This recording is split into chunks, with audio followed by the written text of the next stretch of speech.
Hello दोस्तों, नमस्कार। हमारे यूट्यूब चैनल में आप सबके स्वागत बा। माता रानी के गीत सुनाओ तनी सुनब जा। लाइक कमेंट सब्सक्राइब करब जा। ये गीत हमरा खुद के लिखल बा, हम खुद लिखले हैं।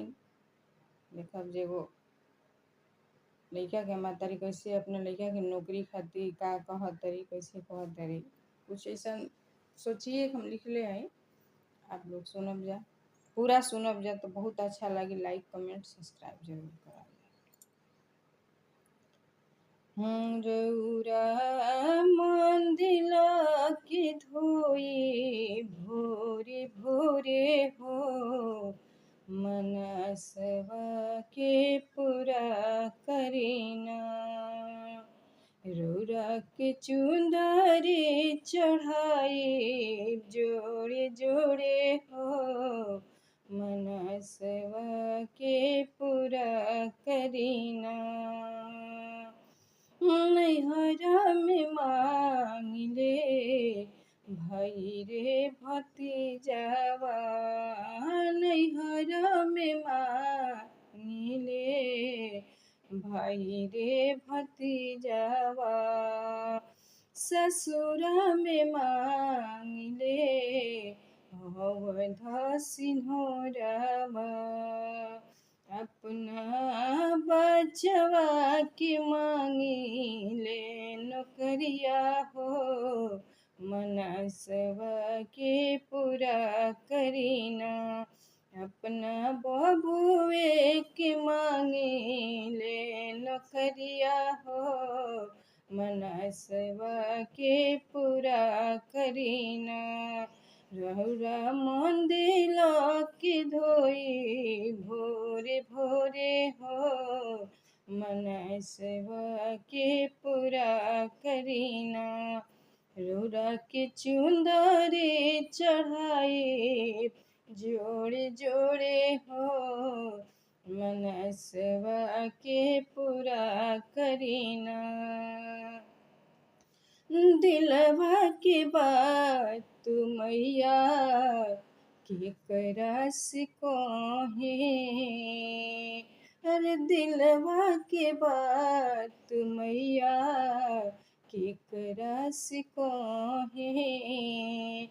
दुखवा सहला नहीं कतना सहे, लोरवा गिरला से लौके ना डहरिया हो, मनसवा के पूरा करीना।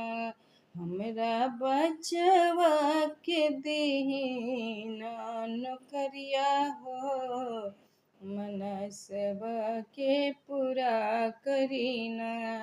रौरा के चुंदरी चढ़ाई जोड़े जोड़े हो, मनसवा के पूरा करीना।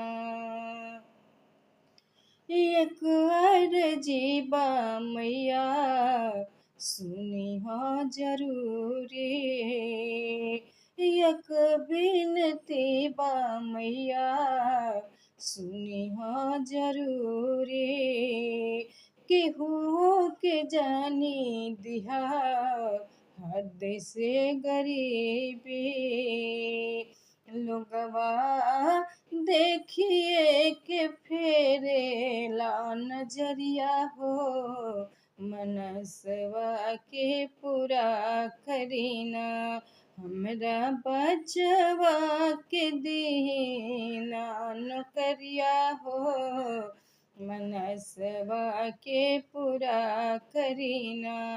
रौरा के चुंदरी चढ़ाई जोड़े जोड़े हो, मनसवा के पूरा करीना। बचवा के सिरवा से छिनिह जानी छतवा, अरे हुई है उघार बचा भीगे लगी है माथवा। एगो लड़का के छाता ओकर बाप होला, बाप के अर्जी हम लगावत हैं। बबुआ के सिरवा से छिनिह जानी छतवा, हमार बचा भीगे लगी है माथवा जबले जीवन रही पूजब राउर चरनिया हो मनसवा के पूरा करीना हमरा बचवा के दीना नौकरिया हो मनसवा के पूरा करीना रौरा मंदिला के धोई भोरे भोरे हो मनसवा के पूरा करीना रौरा के चुंदरी चढ़ाई जोड़े जोड़े हो मनसवा के पूरा करीना रौरा के चुंदरी चढ़ाई जोड़े जोड़े हो मनसवा के